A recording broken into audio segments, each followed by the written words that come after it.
Prolog. Selama 10 tahun terakhir, semua orang di rumah memanggilku menantu yang penurut. Ibu mertuaku memaksaku menandatangani dokumen kepemilikan perusahaan untuk menghindari pajak dan melakukan pencucian uang. Beliau pikir aku bodoh dan tidak tahu apa-apa. Hari ini, beliau mengadakan pesta besar untuk merayakan keberhasilannya menyingkirkanku. Tapi beliau tidak tahu, saat beliau sedang bersulang anggur dengan gembira, polisi sedang menggerebek rumah mewahnya dan menyita uang tunai 200 miliar rupiah miliknya hingga tak bersisa. Kenyataannya adalah, orang yang merencanakan semua ini tidak lain adalah aku. Terima kasih banyak atas perhatian dan dukungannya. Sebelum masuk ke dalam cerita, silakan tekan tombol ikuti dan ceritakan apa yang sedang Anda lakukan saat ini. Bab 1. Badai Karma. Selamat malam. Nama saya Mawar. Tahun ini, usia saya 35 tahun. Pagi tadi, saya hanyalah seorang wanita yang dicap sebagai pembawa sial di keluarga suami saya, duri dalam daging yang ingin dicabut oleh ibu mertua. Tetapi saat ini, ketika saya sedang duduk memandangi rintik hujan dari jendela kamar kos sempit saya dengan hati yang tenang, di belahan lain kota Bekasi, sebuah badai besar sedang menerjang orang-orang yang pernah menginjak-injak saya. Ini bukan badai hujan biasa, melainkan badai karma yang mereka ciptakan sendiri. Pemandangan di depan sebuah rumah mewah di kawasan Pondok Gede malam ini begitu tragis sekaligus ironis. Hujan turun begitu deras seolah langit telah robek. Suara guntur bergemuruh, bersahutan dengan deru mesin sebuah Mercedes-Benz hitam mengkilap. Mobil mewah milik mantan ibu mertua saya, Ibu Suryani, perlahan berbelok memasuki gerbang rumah dengan megahnya. Di dalam mobil, suasana penuh dengan tawa dan senyum kemenangan. Mereka berbahagia karena baru saja pulang dari perayaan di sebuah restoran Tionghoa ternama, merayakan keberhasilan mereka menyingkirkan saya dari hidup mereka. Mereka bahkan baru saja mengadakan ritual ruatan besar-besaran, berharap hidup mereka akan semakin jaya.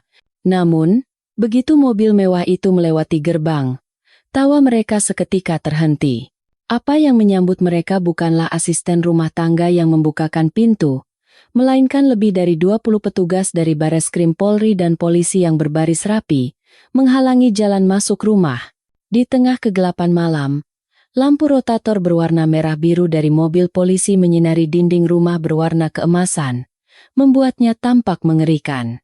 Nanda, mantan suami saya, yang sedang mengemudi, menginjak rem hingga tubuhnya terdorong ke depan.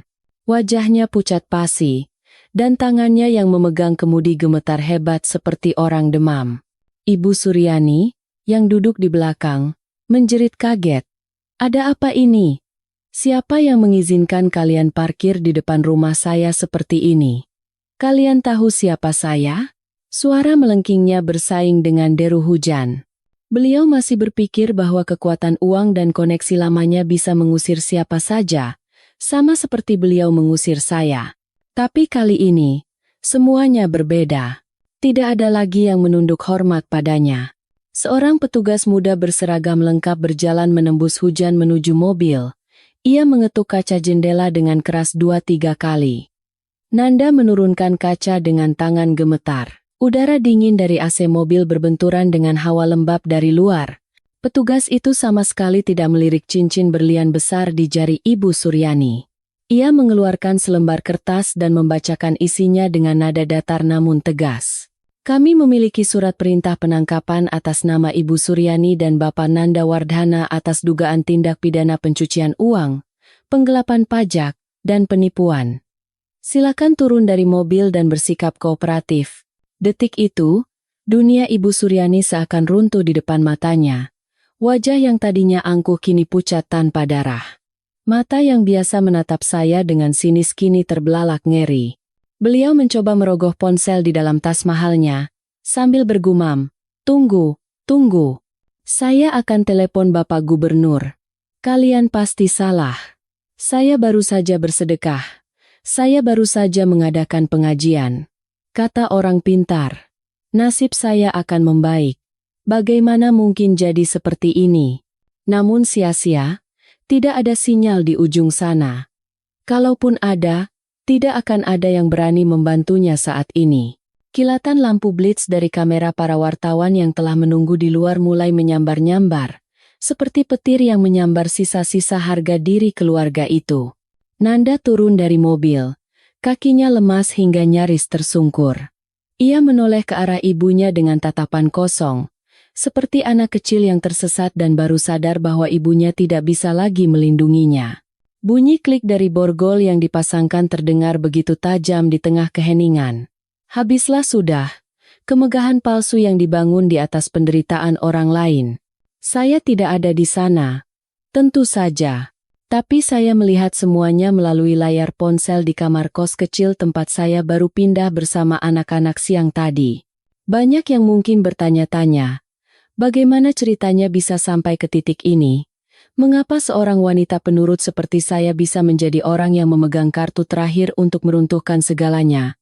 Dan mengapa pesta perayaan untuk mengusir pembawa sial justru menjadi pesta perpisahan sebelum masuk penjara? Kisah ini tidak terjadi kemarin. Ia telah terakumulasi selama 10 tahun terakhir.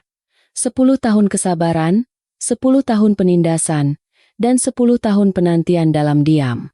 Mari, dekatkan kursi Anda. Akan saya ceritakan siapa sebenarnya pembawa sial di rumah itu. Saya, atau mereka. Bab 2. Perayaan kemenangan dan air ruwatan. Mari kita kembali ke beberapa jam sebelumnya. Suasana di pengadilan agama sore itu begitu muram. Langit berwarna kelabu, seolah tahu badai besar akan datang. Saya duduk berhadapan dengan Nanda, suami yang telah berbagi suka duka dengan saya selama 10 tahun. Tapi hari ini, ia terasa begitu asing. Tangan Nanda bergetar saat ia menggoreskan pena di atas surat cerai. Ia bahkan tidak berani mengangkat wajahnya untuk menatap saya. Ia hanya terus menunduk sambil mengisap rokoknya, batang demi batang. Asap kelabu mengepul, menutupi wajah yang pernah saya cintai. Pria yang pernah berjanji akan melindungi saya dari seluruh dunia, hari ini memilih melindungi dirinya sendiri dan meninggalkan saya demi menyenangkan ibunya. Ketika hakim mengetuk palu, suaranya menggema di seluruh ruangan, seperti palu godam yang menghancurkan ikatan 10 tahun hingga berkeping-keping. Saya bangkit, memasukkan dokumen penting ke dalam tas. Hati ini terasa hampa, seperti ada bagian dari hidup yang hilang. Tapi ketika saya memandang kedua anak saya, Bima dan Tari, yang sedang duduk di pojok ruangan sambil memeluk boneka usang, saya berkata pada diri sendiri, kamu harus kuat demi mereka. Kamu tidak boleh jatuh. Kami berjalan keluar. Hujan mulai gerimis, dan angin bertiup kencang menerbangkan debu. Begitu kaki saya menginjak anak tangga pertama, suara melengking yang familiar terdengar. Siram. Siram sampai bersih. Jangan sampai kesialannya menempel di rumah kita. Sebuah guyuran air dingin dari ember besar disiramkan tepat ke punggung saya. Saya terlonjak kaget, segera memeluk kedua anak saya erat-erat. Air itu bukan air hujan, melainkan air doa yang dicampur garam, yang telah disiapkan Ibu Suryani. Beliau berdiri berkacak pinggang di samping mobil Mercedesnya, tangan memegang gayung perak, wajahnya sangar seperti raksasa. Di sekelilingnya, beberapa kerabat berdiri sambil memegang sesajen, menatap saya dengan pandangan jijik, seolah saya adalah kuman penyakit. Pergi kau, perempuan pembawa sial. Teriak Ibu Suryani di depan wajah saya, ludahnya berhamburan. Baguslah kita bercerai. Rumahku bisa lebih jaya. Kau itu pembawa sial. Sejak kau datang, bisnis anakku jadi seret. Hari ini hari baik. Aku bawa air doa dari kiai ternama untuk membersihkan sial dari anakku. Mulai sekarang, keluarga kami akan makmur, kaya raya, tidak ada lagi kau yang jadi beban. Orang-orang yang berlalu lalang di depan pengadilan berhenti menatap, berbisik-bisik. Beberapa bahkan mengangkat ponsel untuk merekam. Saya berdiri basah kuyup, pakaian melekat di tubuh, dingin hingga ke tulang. Bukan karena airnya, tapi karena hati manusia yang begitu kelam. Nanda berjalan di belakang saya. Ia melihat ibunya melakukan itu, melihat istri dan anak-anaknya basah kuyup. Tapi ia hanya diam, membuang muka seolah tidak mengenal kami. Keheningannya saat itu terasa lebih menyakitkan daripada 1000 makian Ibu Suryani. Tari, putri bungsu saya, mendongak menatap saya dengan mata bening yang berkaca-kaca. Bunda, kenapa nenek siram kita? Apa nenek benci kita? Pertanyaan polosnya bagai pisau yang mengiris hati. Saya berjongkok, memeluk kedua anak saya lebih erat. Air mata yang saya tahan akhirnya luruh, bercampur dengan tetesan air di wajah. Saya berbisik di telinga mereka. Tidak, sayang. Nenek tidak membenci kita. Dia hanya tidak mengerti cinta seperti yang kita punya. Ingat ya, hari ini kita tidak sial. Hari ini adalah hari paling beruntung, karena kita sudah bebas. Saya menggandeng tangan kedua anak saya, berjalan menembus hujan yang mulai deras, menjauh dari parkiran mobil mewah itu tanpa menoleh lagi. Di belakang, saya mendengar tawa Ibu Suryani. Ayo Nanda, malam ini ibu sudah pesan meja di restoran Hong Kong. Sup sirip hiu, abalon. Semuanya ada. Kita makan besar untuk buang sial. Tawa dan sorakan kerabatnya terdengar menyusul. Biarlah mereka tertawa sepuasnya, karena dalam beberapa jam lagi, mereka tidak akan bisa tertawa seumur hidup mereka. Kami bertiga naik taksi tua menuju rumah baru kami. Bukan rumah mewah, bukan kompleks elit, melainkan sebuah kamar kos sempit di belakang Pasar Senen. Taksi menurunkan kami di mulut gang yang becek. Aroma amis ikan, sayuran busuk, dan asap knalpot menyengat di udara. Saya membuka kunci pintu kamar. Sebuah ruangan persegi berukuran 4x4 meter. Dindingnya kusam dengan bekas rembesan air. Lantainya beralaskan karpet plastik tua yang mulai mengelupas. Tidak ada perabotan mahal, hanya kasur lantai bekas yang saya bawa dari rumah ibu saya, sebuah kipas angin, dan beberapa kardus berisi pakaian. Di luar, hujan semakin deras. Suara rintiknya di atap seng terdengar memilukan. Bima, putra sulung saya, meletakkan tasnya dan melihat sekeliling. Bunda, malam ini kita tidur di sini? Sempit sekali, tidak seperti kamar di rumah nenek. Saya menariknya ke dalam pelukan. Iya, sayang. Mungkin lebih sempit, tapi ini adalah rumah kita yang sesungguhnya. Rumah di mana tidak ada yang akan memarahi Bunda. Rumah di mana kita bisa makan telur dadar bersama dengan bahagia. Rumah di mana kita bisa tidur nyenyak tanpa terkejut tengah malam. Bima mengangguk. Meski belum sepenuhnya paham, ia tersenyum. Saya merapikan tempat tidur, mengeringkan badan anak-anak, dan mengganti pakaian mereka. Di dalam kamar sempit ini, meski pengap, anehnya saya bisa bernapas lega untuk pertama kalinya dalam 10 tahun. Beban berat di dada saya seakan terangkat. Saya menatap keluar jendela, melihat lampu jalan yang remang-remang. Sementara saya merebus Indomie untuk anak-anak, di restoran mewah di Glodok, Ibu Suryani dan Nanda mungkin sedang bersulang anggur mahal, merayakan kemenangan di atas tumpukan uang hasil penipuan. Nikmatilah, Nanda. Nikmatilah, Ibu Suryani. Makanlah sepuasnya, karena itu mungkin makanan terakhir yang akan kalian nikmati sebagai orang kaya, sebelum jeruji besi menyambut kalian beberapa saat lagi. Bab 3. Jebakan manis dan istri boneka. Pernahkah ada yang memberitahu Anda bahwa hal yang paling menakutkan bukanlah kebencian yang terang-terangan, melainkan cinta palsu yang dilapisi racun? Bagi saya, 10 tahun di rumah itu mengajarkan saya arti kata berdarah dingin dengan sangat baik. Orang luar mungkin melihat saya seperti Cinderella, gadis desa miskin yang beruntung bisa menikah dengan putra tunggal keluarga kaya. Tinggal di rumah megah, naik mobil mewah, dilayani asisten rumah tangga.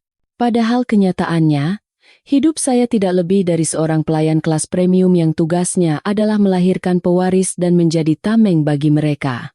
Saya masih ingat hari pertama saya pindah ke rumah itu. Ibu Suryani memindai saya dari ujung rambut hingga ujung kaki, seolah sedang menilai harga barang. Beliau berkata pada Nanda, istrimu ini penampilannya biasa saja, tapi tidak apa-apa. Kelihatannya lugu dan penurut tidak akan membuat masalah. Kata penurut itu, baru saya pahami belakangan. Artinya adalah bodoh dan mudah ditipu. Tugas saya di rumah bukanlah menjadi nyonya besar, melainkan bangun sebelum subuh untuk mengawasi juru masak, menyiapkan pakaian Nanda, dan memijat Ibu Suryani. Jika masakan sedikit saja salah rasa, piring akan dibanting ke lantai, diiringi caci maki yang pedas. Saya hanya bisa menunduk memunguti pecahannya dengan air mata tertahan, sementara Nanda, suami saya, terus makan seolah saya tidak ada. Tapi semua itu masih bisa saya tahan. Saya pikir, menjadi menantu memang harus sabar demi keharmonisan keluarga. Sampai suatu hari yang mengubah hidup saya selamanya. Siang itu, udara terasa panas. Ibu Suryani memanggil saya ke ruang kerjanya. Sebuah ruangan yang didekorasi dengan perabotan kayu jati mahal. Di atas mejanya, setumpuk dokumen menjulang tinggi. Beliau duduk sambil menyesap teh. Tersenyum manis kepada saya, senyum yang belum pernah saya terima sebelumnya. "Mawar, sini nak, duduk dekat ibu," katanya sambil menepuk kursi di sebelahnya. Saya mendekat dengan waspada. Beliau meraih tangan saya, mengelusnya lembut. Tangannya halus, kontras dengan tangan saya yang kasar karena bekerja. "Mawar, ibu lihat kamu sudah bekerja keras untuk keluarga kita. Ibu bangga padamu. Kamu anak yang baik, jujur, dan bisa dipercaya." Saya menatapnya, jantung berdebar kencang karena bahagia. Saya pikir, akhirnya kebaikan saya meluluhkan hatinya. Tapi kemudian, beliau menyodorkan pulpen emas dan mendorong tumpukan dokumen itu ke arah saya. "Ibu mau minta tolong. Bisnis kita sedang berkembang pesat." Ibu dan Nanda kewalahan. Ibu mau membuka beberapa perusahaan anak untuk menangani proyek-proyek kecil. Tapi ibu sudah tua. Mata sudah rabun. Kalau Nanda, namanya sudah terlalu banyak di perusahaan lain, nanti tidak baik di mata investor. Jadi, ibu mau kamu yang jadi direktur di perusahaan-perusahaan ini. Saya tertegun. Tapi, Bu, Mawar tidak mengerti bisnis sama sekali. Mawar takut nanti merusak usaha ibu.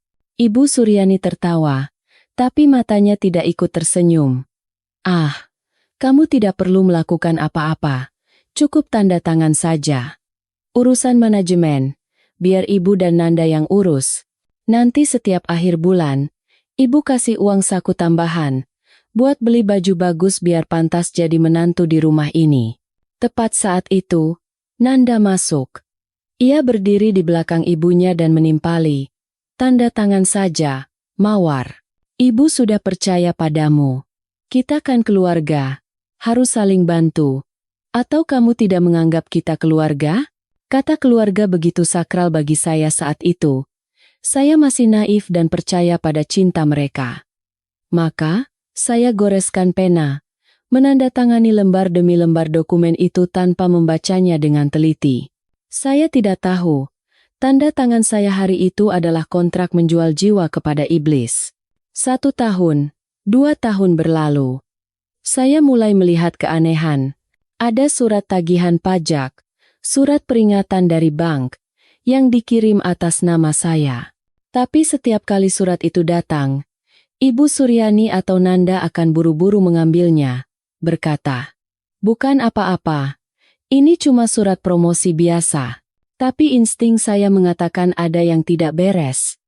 Untungnya, ada satu hal yang mereka lupakan. Sebelum menikah, saya adalah lulusan akuntansi dan pernah bekerja sebagai staf keuangan. Meski tidak ahli, saya bisa membaca laporan keuangan. Saya tahu mana angka asli dan mana angka rekayasa. Suatu malam, saat semua orang pergi ke acara sosial, saya menyelinap ke ruang kerja Ibu Suryani. Jantung saya berdebar kencang. Saya bukan mau mencuri barang, tapi mencuri kebenaran. Saya membuka laci yang tidak terkunci mungkin karena mereka meremehkan saya. Di bawah tumpukan majalah mode, saya menemukan sebuah buku catatan hitam. Ketika saya membukanya, angka-angka di dalamnya membuat saya pusing dan nyaris pingsan. Perusahaan-perusahaan di mana saya menjabat sebagai direktur bukanlah perusahaan konstruksi seperti yang mereka katakan. Itu adalah perusahaan cangkang. Perusahaan nomine yang didirikan hanya untuk menerima transfer dana dari sumber-sumber aneh. Uang puluhan, bahkan ratusan miliar, mengalir masuk, lalu ditransfer keluar ke rekening pribadi Ibu Suryani dan rekening rahasia di luar negeri. Ini pencucian uang. Ini penggelapan pajak dalam skala masif. Dan orang yang akan bertanggung jawab secara hukum jika semua ini terungkap bukanlah Ibu Suryani, bukan Nanda, tapi saya, Mawar, seorang diri. Saya terduduk lemas di lantai. Air mata mengalir deras. Bukan karena sedih, tapi karena marah dan sakit hati. Mereka tidak mencintai saya. Mereka tidak menganggap saya keluarga. Mereka hanya melihat saya sebagai kambing hitam, tameng untuk menerima peluru ketika hukum mengejar mereka. Pantas saja mereka mengizinkan putranya menikahi gadis miskin seperti saya. Jika suatu hari bisnis mereka gagal atau diperiksa, saya yang akan masuk penjara, sementara mereka akan terus hidup bahagia. Nanda, pria yang tidur di samping saya setiap malam, tahu semua ini. Ia membiarkan istrinya masuk ke dalam perangkap neraka ini tanpa berniat menolong. Detik itu, cinta saya pada Nanda lenyap tak bersisa, hanya menyisakan abu kepahitan. Saya menyeka air mata dan bangkit berdiri. Tatapan saya berubah. Dari tatapan rusa yang ketakutan, menjadi tatapan induk harimau yang siap bertarung sampai mati demi bertahan hidup. Jika mereka ingin menggunakan saya sebagai pion, maka saya akan menjadi pion yang berjalan hingga ujung papan catur, berubah menjadi ratu, dan melakukan skakmat pada mereka. Sejak hari itu, saya berubah. Di depan mereka, saya tetap Mawar yang sama, menantu penurut yang mengerjakan pekerjaan rumah dan menandatangani semua dokumen yang disodorkan. Tapi di belakang mereka, saya memulai operasi senyap. Saya diam-diam membeli beberapa flash disk. Setiap ada kesempatan, saya menyalin data dari komputer Nanda. Saya menggunakan ponsel lama saya untuk memotret dokumen kontrak, buku tabungan, dan setiap lembar cek. Saya merekam percakapan mereka saat membahas pemindahan uang. Tenang saja, Bu. Perusahaan itu atas nama si Mawar. Kalau kantor pajak datang, dia yang kena. Kita tinggal bilang tidak tahu apa-apa, kita ditipu dia. Semua ucapan itu saya rekam dengan jelas. Saya mengumpulkan semua bukti, sedikit demi sedikit, selama 10 tahun. Saya menumpuk amunisi, menunggu hari untuk menyulutnya. Hari di mana saya tidak tahan lagi, atau hari di mana mereka mencoba menyingkirkan saya. Hari itu, bom ini akan meledak, dan hari itu datang lebih cepat dari dugaan. Ketika Nanda mulai punya wanita lain, dan Ibu Suryani merasa saya sudah tidak berguna lagi setelah saya menandatangani pinjaman besar untuk mereka. Mereka pikir sudah saatnya menendang saya keluar. Tapi mereka salah. Mereka meremehkan dendam seorang wanita. Sebelum saya meninggalkan rumah itu, sebelum saya menandatangani surat cerai, saya mengirim sebuah paket ke kantor Bareskrim Polri, dan satu lagi ke Direktorat Jenderal Pajak. Di dalamnya, ada flash disk, foto-foto, semua dokumen keuangan, beserta surat pengaduan yang saya tulis tangan, menyatakan bahwa saya adalah korban yang diperalat sebagai nomine, dan meminta perlindungan sebagai saksi untuk membongkar dalang utamanya. Ya, Ibu Suryani, Anda suka bilang kita ini orang dalam. Maka hari ini, saya kirimkan hadiah dari orang dalam ini langsung ke depan pintu rumah Anda. Semoga Anda suka. Karena ini adalah balasan atas kepercayaan yang Anda berikan selama 10 tahun. Bab 4. Pesta balon dan Indomie rebus. Sementara jarum jam bergerak perlahan, dunia seakan terbelah menjadi dua. Satu sisi terang benderang dengan lampu kristal, harum dengan aroma makanan mahal, dan riuh dengan denting gelas anggur. Sisi lainnya temaram dengan lampu neon tua, berbau lembab karena hujan, dan wangi samar semangkuk Indomie rebus. Di sebuah restoran Tionghoa ternama di kawasan Glodok, 3 meja bundar yang mahal telah dipesan oleh keluarga Ibu Suryani dan kerabatnya. Suasana di ruang VIP begitu meriah. Di atas meja putar, tersaji hidangan yang tak terbayangkan oleh orang biasa. Sup sirip hiu dalam mangkuk besar, abalon saus tiram yang berkilauan, lobster raksasa saus keju, dan babi panggang dengan kulit renyah keemasan. Botol-botol whisky dan brandy mahal dibuka satu persatu. Ibu Suryani duduk di kursi utama. Wajahnya memerah karena alkohol dan kebahagiaan.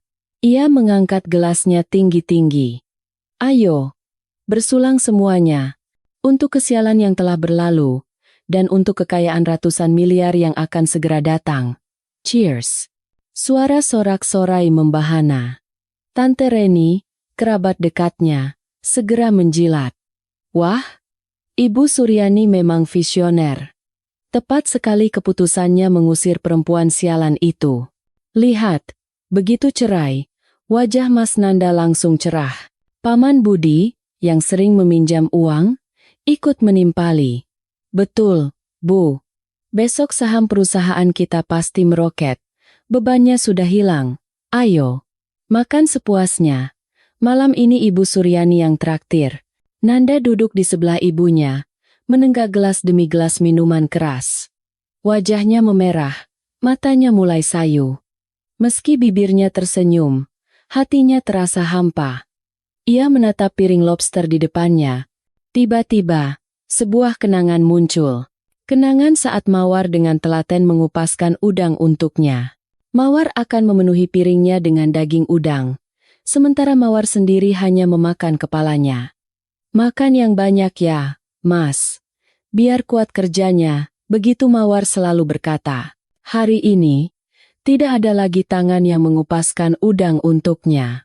Nanda menggelengkan kepala, mencoba mengusir pikiran itu. Ia menuang minuman lagi hingga tumpah, lalu menenggaknya sekali teguk. Persetan, pikirnya. Ibu bilang ini yang terbaik. Berarti memang yang terbaik. Ibu tidak pernah salah. Sementara itu, di sudut lain kota, di kamar kos sempit di belakang Pasar Senen, tidak ada meja makan mewah. Hanya ada sebuah tikar plastik tua di lantai. Saya, Mawar, sedang duduk melingkar bersama kedua anak saya. Di tengah kami, ada sebuah panci listrik kecil yang airnya mendidih, menyebarkan aroma Indomie rasa soto.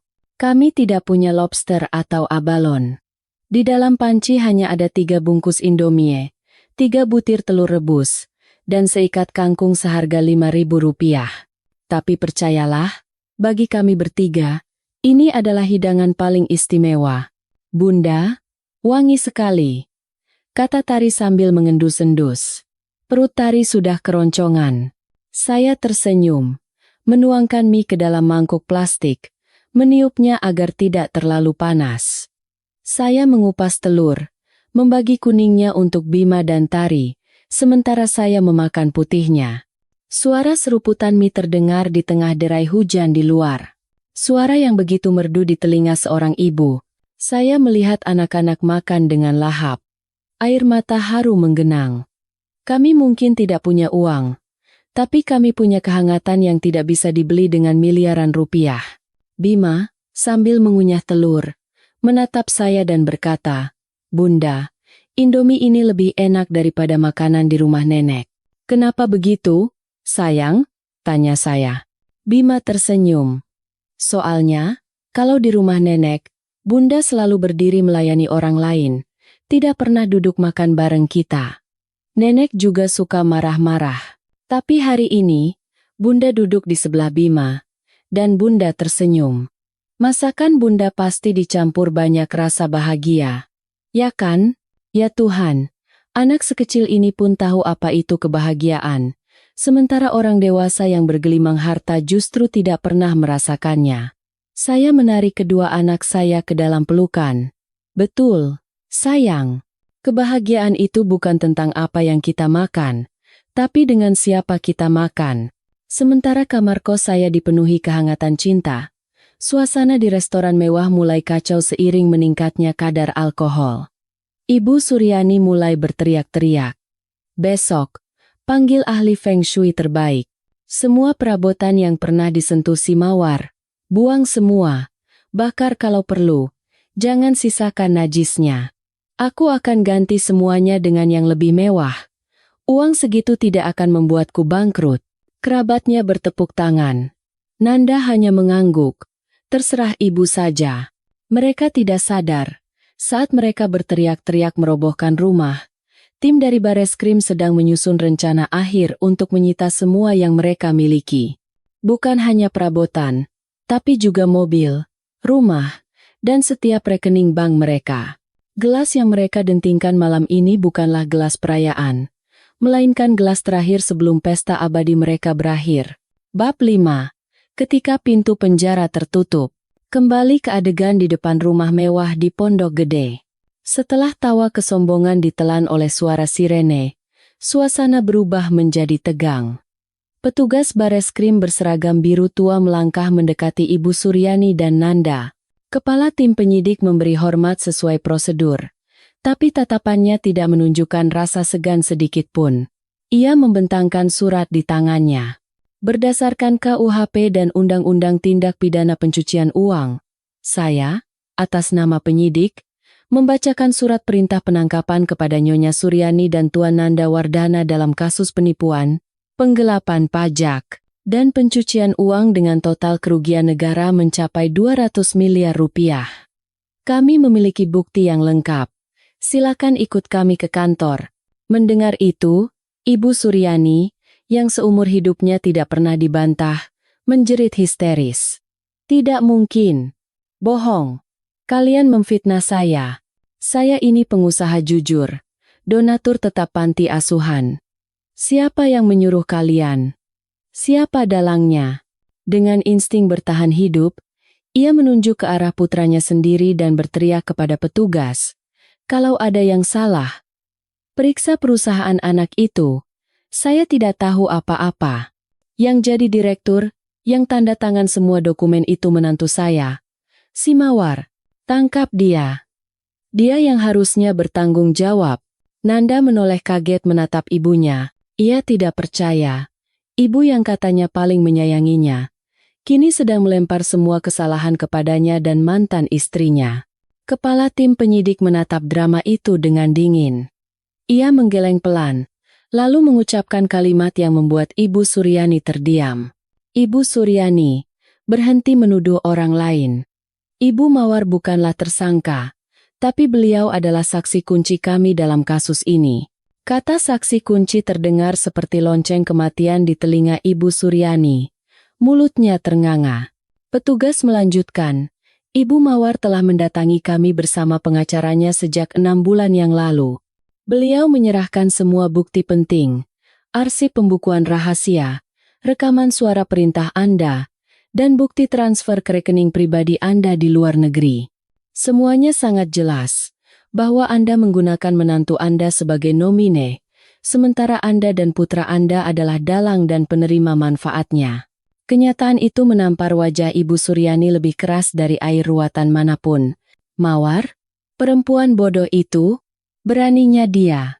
Nanda buru-buru mengeluarkan ponsel, mencoba menelepon para pejabat dan jenderal yang sering dibanggakan ibunya. Tidak ada jawaban. Ia menelepon teman-teman sosialitanya. Panggilannya langsung ditolak. Ia menelepon pengacara keluarga. Ponselnya tidak aktif. Saat itulah, tim lain keluar dari dalam rumah, membentangkan garis polisi dan menempelkan stiker disita di pintu gerbang, mobil, dan dinding rumah. Berdasarkan perintah penyitaan aset, seluruh harta kekayaan atas nama Ibu Suryani dan keluarga dibekukan untuk penyelidikan. Dilarang memindahkan atau menjual aset apapun sampai kasus ini selesai. Kata disita adalah pukulan terakhir. Harta yang ia puja melebihi apapun kini akan lenyap di depan matanya. Tidak, uangku, rumahku, jeritnya untuk terakhir kali. Sebelum matanya memutih dan tubuhnya ambruk ke aspal yang basah, Nanda panik menghampiri ibunya. Ibu! Ibu! Petugas medis segera memberikan pertolongan pertama. Begitu sadar, 2 polisi wanita membantunya berdiri. Tangan yang biasa memakai cincin berlian kini disatukan ke belakang. Bunyi borgol logam yang dingin mengunci pergelangan tangannya.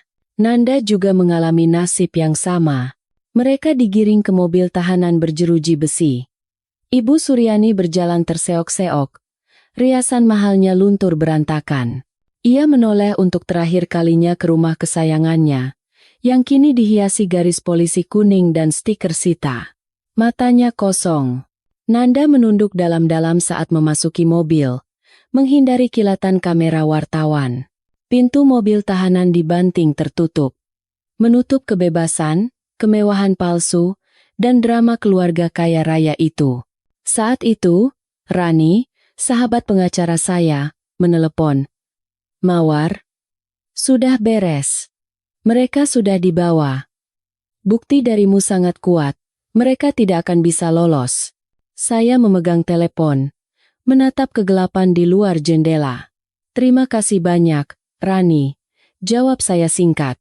Tidak ada rasa gembira atau puas. Hanya rasa lega, seperti baru saja melunasi utang yang sangat besar. Utang dendam, utang karma. Malam ini, di sel yang dingin, semoga Ibu Suryani dan Nanda punya waktu untuk merenung.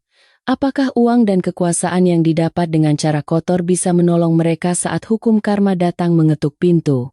Bab 6. Malam pertama tanpa kasur empuk. Begitu berita penangkapan menyebar, grup WhatsApp keluarga yang tadinya ramai dengan ucapan selamat, kini sunyi senyap. Satu persatu anggota keluar grup, seperti tikus yang melompat dari kapal karam. Tante Reni langsung menghapus semua fotonya bersama Ibu Suryani di media sosial. Paman Budi panik menelepon anak buahnya, meminta untuk segera mengganti nama rekening yang biasa menerima transferan dari Ibu Suryani. Begitulah persahabatan kaum oportunis. Saat ada uang, mereka mengerubung. Saat ada masalah, mereka lari tunggang langgang. Sementara itu, di sel tahanan Bareskrim, suasananya jauh berbeda dari kamar tidur ber-AC di rumah Ibu Suryani. Setelah diambil sidik jari dan difoto, mereka dipisahkan. Ibu Suryani dimasukkan ke sel wanita. Ruangan sempit, pengap, dengan kipas angin berisik di langit-langit. Dindingnya kotor, lantainya hanya papan kayu keras. Tidak ada kasur empuk, hanya sebuah selimut tipis berwarna kusam. Bau apek dan disinfektan menusuk hidungnya. Apa-apaan ini? Kotor sekali. Saya tidak bisa di sini. Protesnya pada polwan yang berjaga. Panggil atasanmu. Saya mau kamar VIP. Saya bayar berapapun. Polwan itu menatapnya datar. Di sini tidak ada VIP, Bu. Ini rumah tahanan, bukan hotel bintang 5, semua sama.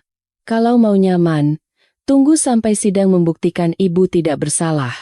Malam ini, Ibu tidur di sini. Panggilan Ibu yang biasa saja itu terasa seperti penghinaan baginya. Seumur hidup, ia dipanggil Nyonya atau Ibu Suryani. Saya bukan ibumu, saya Nyonya Suryani.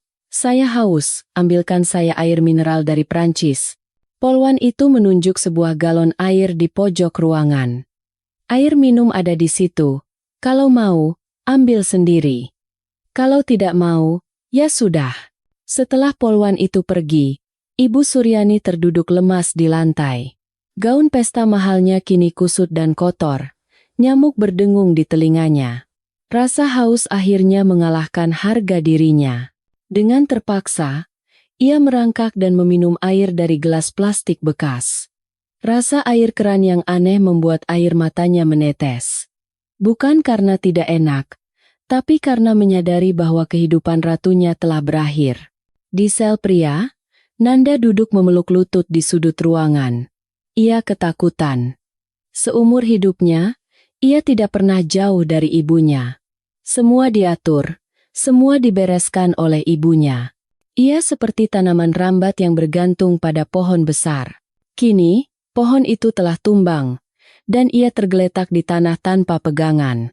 Ia mulai sadar, uang miliaran di bank tidak bisa membantunya malam ini. Koneksi yang dibanggakan ibunya tidak ada yang muncul untuk menjaminnya. Ia teringat Mawar. Jika ada Mawar, pasti Mawar sudah mengoleskan obat nyamuk, membawakan air minum, dan mengipasinya hingga tertidur. Tapi wanita baik itu telah ia dan ibunya usir. Di luar, Berita penangkapan menjadi headline di semua media. Ditangkap di rumah usai pesta perayaan cerai, sosialita Bekasi dan anaknya terjerat kasus pencucian uang 200 miliar. Komentar netizen membanjiri. Karma instan. Baru saja ruatan buang sial, malah dapat sial beneran. Kasihan menantunya. Akhirnya keadilan datang. Ponsel saya terus bergetar. Nomor-nomor tak dikenal. Yang saya yakini adalah para kerabat yang tadi siang menghina saya. Kini mencoba menelepon, mungkin untuk memohon. Saya menatap nomor-nomor itu, lalu tersenyum tipis. Saya menekan tombol power off. Layar ponsel menjadi gelap, memutus semua kebisingan palsu itu. Saya berbaring di samping anak-anak saya. Kasur ini mungkin tidak empuk, tapi bersih. Tidak dibeli dengan uang kotor. Malam ini, saya dan anak-anak saya akan menjadi orang yang tidurnya paling nyenyak di dunia. Sementara mereka yang tidur di lantai semen yang dingin akan menjalani malam terpanjang dalam hidup mereka. Selamat malam, Nyonya Suryani. Bab 7. Bukti baja dan kebohongan seorang ibu. Keesokan paginya, pukul 9 tepat, Ibu Suryani dibawa ke ruang interogasi. Wajahnya lesu, matanya sembab, tapi tatapannya masih menyimpan sisa-sisa kesombongan. Ia pasti berpikir selama ia tidak mengaku, ia masih punya harapan. Di hadapannya, duduk dua penyidik dan seorang pengacara pro bono dari negara. Baik, Ibu Suryani. Mari kita bicara jujur, kata penyidik, membuka berkas tebal. Ibu Suryani langsung melancarkan pembelaan yang telah ia siapkan semalaman. Saya tidak tahu apa-apa. Saya ini sudah tua, kerjaannya hanya ibadah. Soal perusahaan, itu semua diurus Mawar, menantu saya. Tanda tangan di dokumen itu semua miliknya. Kalau ada penipuan, pasti dia pelakunya. Saya dan anak saya ini korban. Kami ditipu. Ia mencoba menangis, berakting sebagai korban. Penyidik mendengarkan dengan tenang. Setelah Ibu Suryani selesai, ia menyalakan sebuah layar TV besar di dinding. Sebelum Ibu menuduh lebih jauh, saya ingin Ibu melihat sesuatu. Layar menyala, menampilkan bagan alur keuangan yang rumit, laporan rekening, dan bukti transfer. Tapi yang membuat Ibu Suryani terbelalak adalah nama-nama file tersebut. Itu adalah data dari buku catatan hitam rahasia miliknya. Ini adalah data dari saksi kunci kami, Ibu Mawar atau Ibu Malika. Beliau bukan tersangka, tapi pelapor yang bekerja sama dengan kami selama 6 bulan terakhir. Semua ini dilindungi oleh program perlindungan saksi. Ibu Suryani terkesiap. Mawar. Penyidik kemudian mengeluarkan sebuah perekam suara kecil. Dan ini, bukti yang paling penting. Tolong dengarkan baik-baik. Ia menekan tombol play. Terdengar suara percakapan antara Ibu Suryani dan Nanda 2 tahun lalu. Suara Nanda, Bu. Apa tidak apa-apa Mawar disuruh tanda tangan seperti ini? Kalau sampai ketahuan kantor pajak, Mawar bisa kena masalah besar. Suara Ibu Suryani. Justru karena berisiko, makanya dia yang tanda tangan. Bodoh kamu ini. Kita pemilik uangnya. Kita harus di belakang layar. Biarkan dia jadi nomine. Kalau ada apa-apa, dia yang masuk penjara.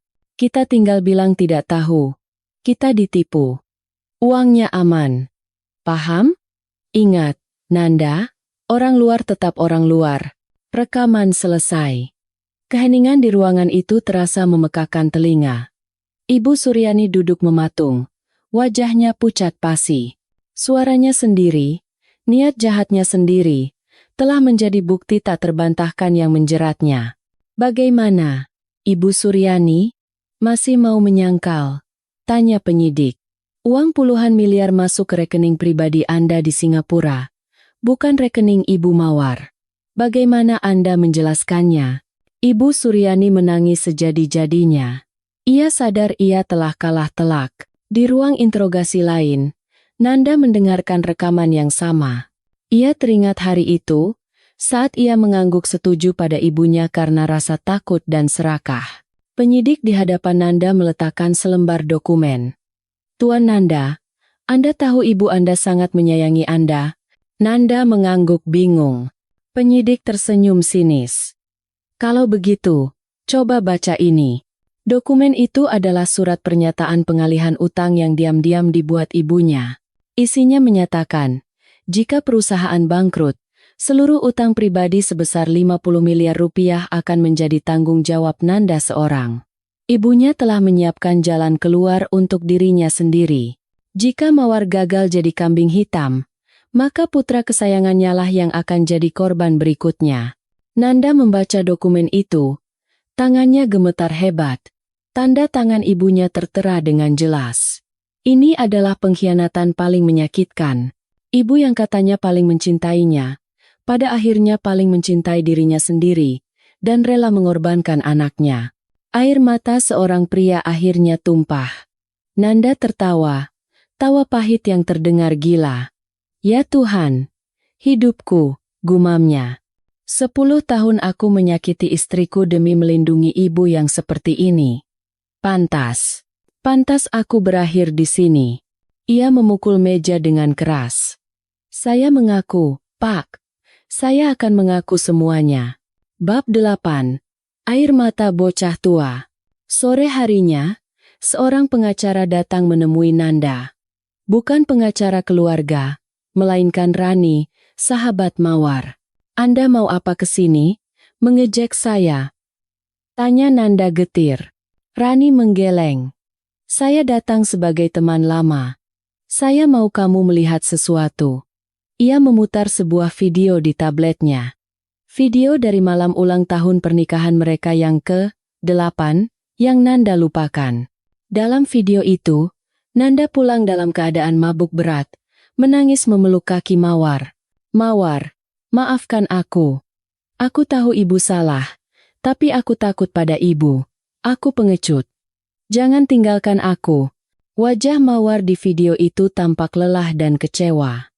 Ia hanya mengelus kepala Nanda dan berkata pelan, Mas Nanda, kapan kamu akan dewasa? Video berakhir. Nanda menatap layar yang gelap. Air matanya kembali mengalir. Ia tidak ingat malam itu, tapi video itu mengkonfirmasi kebenaran yang selama ini ia hindari. Ia adalah seorang bocah tua, anak laki-laki besar yang tidak pernah lepas dari bayang-bayang ibunya. Rani menyerahkan sebuah surat. Dari Mawar. Nanda membukanya. Tulisannya singkat. Mas Nanda, aku yakin sekarang Mas sudah melihat sifat asli semua orang. Aku menulis ini bukan untuk mengejekmu, tapi untuk memberitahumu bahwa aku tidak membencimu. Aku hanya kasihan. Mas memilih menjadi anak ibumu, bukan menjadi suamiku atau ayah dari anak-anak kita. Penjara bisa mengurung tubuhmu, tapi tidak bisa mengurung pikiranmu. Ini kesempatan terakhirmu untuk menjadi laki-laki sejati. Akui kebenaran, agar suatu hari nanti saat kamu bebas, kamu bisa menatap mata anak-anak kita tanpa rasa malu. Selamat tinggal, Mawar. Surat itu adalah titik balik bagi Nanda. Ia menatap Rani dengan tatapan yang berbeda. Tatapan penuh penyesalan, tapi juga keteguhan. Tolong sampaikan pada Mawar. Saya minta maaf. Maaf karena saya terlambat dewasa. Dan tolong sampaikan, bocah tua itu sudah mati tadi malam, katanya. Saya akan mengaku. Saya akan menceritakan semuanya. Saya yang bersalah. Saya yang akan menanggungnya. Saya tidak akan melempar kesalahan pada siapapun lagi, terutama Mawar. Malam itu, untuk pertama kalinya, Nanda tidur nyenyak tanpa bantuan obat tidur. Ia siap menghadapi kebenaran esok hari. Kebenaran yang menyakitkan, namun membebaskan. Bab 9. Istana pasir yang runtuh. Seminggu kemudian. Pagi yang cerah di Pondok Gede. Rumah mewah itu kini ramai oleh petugas dari Kementerian Keuangan dan juru sita. Mobil-mobil mewah ditarik oleh mobil derek. Garis polisi membentang. Dan papan sita terpampang besar. Saya membawa Bima dan Tari untuk melihat dari seberang jalan. Bukan untuk bersukacita, tapi untuk menutup sebuah babak dalam hidup. Para tetangga berkerumun, berbisik-bisik. Lihat, rumah sebesar itu disita. Katanya hasil menipu. Memang, menabur angin akan menuai badai. Semua teman sosialita Ibu Suryani kini berlomba-lomba tampil di media, mengaku sebagai korban penipuan. Mereka yang dulu memujinya, kini menjadi orang pertama yang mendorongnya lebih dalam ke jurang. Bima menarik tangan saya. Bunda, kenapa rumah nenek ditempeli stiker? Ayah sama nenek kemana?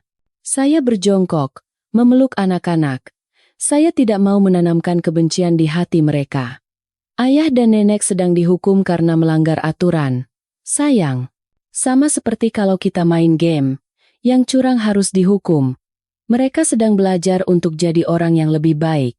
Nanti ayah pulang lagi, kan? Tanya Tari. Pasti. Sayang, suatu hari nanti ayah akan pulang. Sekarang tugas kita adalah jadi anak baik dan pintar. Biar ayah bangga, jawab saya. Tiba-tiba, seorang wartawan mengenali saya dan berlari mendekat. Mbak Mawar, bagaimana perasaannya? Apa pesan untuk mantan mertua Anda?